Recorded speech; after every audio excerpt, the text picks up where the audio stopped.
internacionales nos debían Inglaterra 800 millones de dólares de los abastecimientos de guerra y Estados Unidos 700, lo cual sumaba 1.500 millones de dólares. Bueno, lo primero que se nos ocurrió era cobrar. Muy bien. Hicimos las gestiones para cobrar. El presidente del Consejo Económico habló con que era Miguel Miranda, habló con los embajadores, y cuando él habló de cobrar, me decía que se habían reído los dos embajadores. Le contestaron que estaban cambiando la industria de guerra en industria de paz y esa transformación les llevaría 2 años. De manera que la posibilidad de cobrar esos 1.500 millones de dólares que nos debían, había que postergarlos durante 2 años, a lo cabo de los cuales nos empezarían a pagar con bienes de capital, es decir, maquinaria, vehículos, etc. Pero nosotros habíamos estudiado ese problema muy bien en el Consejo Nacional de Posguerra. El Consejo Nacional de Posguerra se llamó así porque nosotros estudiamos la forma en que íbamos a evitar que nos hicieran pagar la Segunda Guerra como nos habían hecho pagar la primera. Esta era la primera maniobra, lo de pagar con bienes de capital después de 2 años.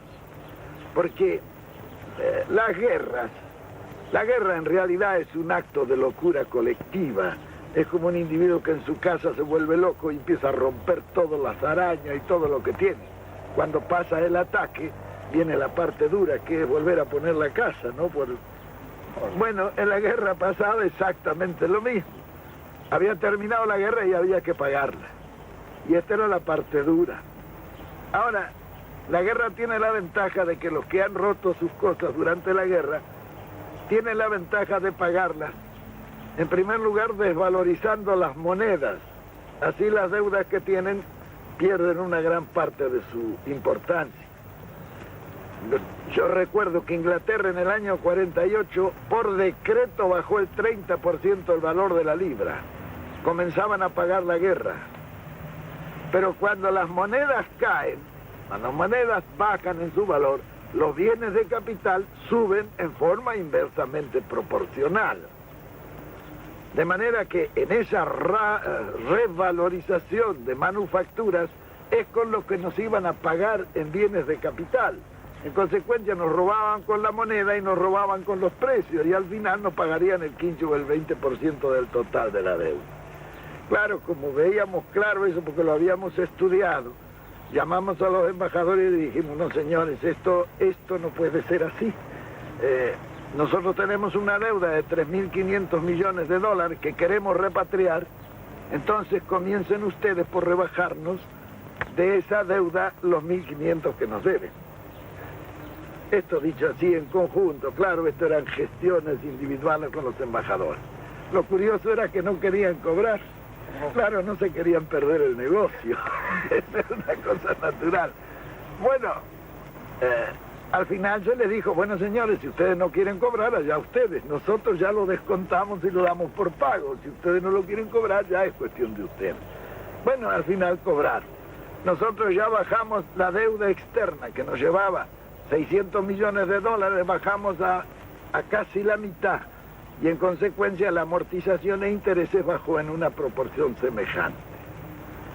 Nosotros teníamos, por ejemplo, un desembolso anual de casi 800 millones de pesos en fletes de ultramar para poder sacar nuestra producción, como consecuencia de que no teníamos una marina mercante.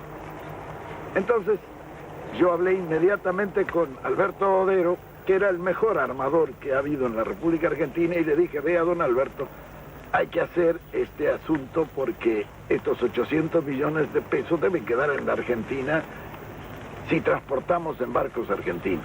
Entonces él estudió un plan para completar unas 120 o 130 mil toneladas de los barcos más indispensables para sacar nuestra producción.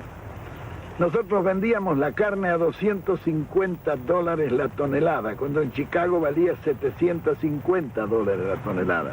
Como consecuencia que las únicas líneas de frío que podían sacar esa carne eran los barcos ingleses. Nosotros no teníamos líneas de frío para sacar nuestra carne. Naturalmente que Alberto Odero tomó inmediatamente en sus manos el asunto y, aprovechando que todos los astilleros, había terminado la guerra y los astilleros estaban sin trabajo, sacamos esos barcos casi a precio de costo, lo que era negocio para los astilleros que podían conservar su personal después de esa paralización. Porque en la guerra estaban fabricando algunos barcos, un barco por día algunos astilleros. Muy bien, fue así que nosotros rápidamente tuvimos una marina mercante que pasó las 100.000 toneladas, con lo cual tuvimos línea de frío. Y entonces a los ingleses yo los llamé y les dije, bueno, ahora la tonelada de carne vale $500 la tonelada. Ellos dijeron, no la pagaremos, le dije yo, veremos. Me dice, ustedes no van a aguantar, se le van a llenar los campos de hacienda. Y yo le dije, vea, nosotros tenemos la carne, ustedes tienen el apetito, vamos a ver quién aguanta más. Efectivamente los ingleses pagaron las $500 la tonelada. Bien, ese era un problema que se resolvía así, se resolvía a corto plazo. Lo que nos disminuía esos 800 millones de pesos que pagábamos en transportes de ultramar, ya iban a comenzar a quedar en el país. Bien, después fuimos a los servicios financieros que se pagaban casi $1.000 millones al año. En un país de una producción como el nuestro, $1.000 millones representa un negocio ruinoso si uno lo tiene que mandar al exterior en servicio financiero. ¿Para pagar qué? Para pagar las empresas de servicios públicos que eran todas extranjeras. Los ferrocarriles, los tranvías y la Corporación de Transporte de la Ciudad de Buenos Aires, que había sido un acuerdo leonino que habían hecho por un contrato ley en la época de la famosa misión Roca-Runciman en Inglaterra. El gas, en fin, todos los servicios públicos, teléfonos. Muy bien, cuando se trató ese asunto, tuvimos una discusión muy grande dentro del gabinete, porque Miranda, un hombre práctico, dijo, esto se compra todo. Y entonces dije, bueno, ¿con qué plata? Sin plata, dijo, y efectivamente se compró todo sin plata. Se compraron los ferrocarriles, los teléfonos, se hizo la marina mercante, se compró el gas, los seguros, reaseguros, se nacionalizó la exportación, los depósitos bancarios, en fin. Todas esas medidas permitieron que nosotros bajáramos sistemáticamente los servicios financieros al 10% de entrada. ¿Cómo fue que se compró sin plata, general? Los ferrocarriles. Bueno, por ejemplo, los ferrocarriles se compraron con una habilidad extraordinaria de Miguel Miranda. Él era un comerciante y un negociante hábil. Él hizo correr primero la voz de que nosotros compraríamos los ferrocarriles. Los ingleses, que habían terminado la guerra y andaban un poco pobres, se vinieron enseguida a venderlos.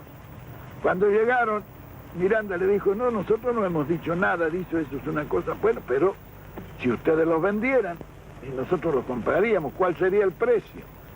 Y entonces los ingleses, que era el directorio de Londres ya, le dijeron el valor del libro. ¿Y cuánto es el valor del libro? 10.000 millones de pesos argentinos. Miranda lo miró y se rió. Le dice, ¿cómo vamos a pagar 10.000 millones de pesos por fierro viejo? No era fierro viejo. Estaban funcionando cerca de 50 y tantos mil kilómetros de vía con estaciones y en muchas partes una legua a cada lado, que era lo que le habían dado en la concesión inicial. Había pueblos, había 26.000 propiedades de los ferrocarriles. El Dock Sud, el puerto de Buenos Aires, era de los ferrocarriles ingleses. Muy bien, claro, se siguió negociando. ¿Cómo se hizo este negocio? Bueno, Miranda empezó a regatear. Los ingleses estaban duros, porque para negociar los ingleses son muy hábiles y muy duros. Hasta que bajaron a 8.000. Y Miranda siempre decía, no es posible. Los ingleses ya habían estado muchos días en Buenos Aires, se querían ir. Bueno, y un día cometieron un error. Lo vieron a Miguel Miranda y le dijeron, vea, si ustedes nos pagan 6.000 millones por los ferrocarriles, nosotros le depositamos a usted y a Perón, en un banco que ustedes nos indiquen, 100 millones de dólares. Al día sí, claro, estos negocios se hacen así. Al día siguiente Miranda a Diana ya estaba golpeándome la puerta de mi pieza en la residencia y me dijo, vea general, ya está listo este negocio, lo vamos a sacar porque si nos ofrecen una coima para que le paguemos 6.000 millones porque no valen los 6.000 millones. Bueno, siguió discutiendo y un día vino y me dijo, bueno, está cerrado el asunto. Los conseguimos los ferrocarriles por 2.029 millones de pesos. Era el precio que habían ajustado. Y me dice, y eso lo podemos hacer muy fácilmente. En el contrato de compra-venta, Miguel Miranda le puso que se compraban bienes directos e indirectos de los ferrocarriles. Esos indirectos representaban 26.000 propiedades que tenían los ferrocarriles en el país. Esto no se dieron cuenta los ingleses cuando se hizo el contrato de compra-venta. Por eso Mr. Eddy cuando se firmó se desmayó. Recién se dio cuenta. Bueno, pero aún los 2.029 millones había que pagarlos. ¿Cómo se pagaron esos 2.029 millones? Y nosotros no teníamos dinero, emitimos. Luego de las propiedades, que se tomaron 4 o 5 propiedades y sacaron 2.000 millones de pesos de la venta. Con eso se retiró la emisión y quedaron todavía en la tesorería el remanente de la venta que se había hecho. Los ferrocarriles los pagábamos con trigo. Trigo que estaba depositado en los depósitos subterráneos que habíamos hecho nosotros esperando que subiera el precio del trigo. Nos quedamos con todos los ferrocarriles y 26.000 propiedades. ¿Y qué pagamos? Era como decía Miranda, lo compramos con papelito. Y efectivamente se compró.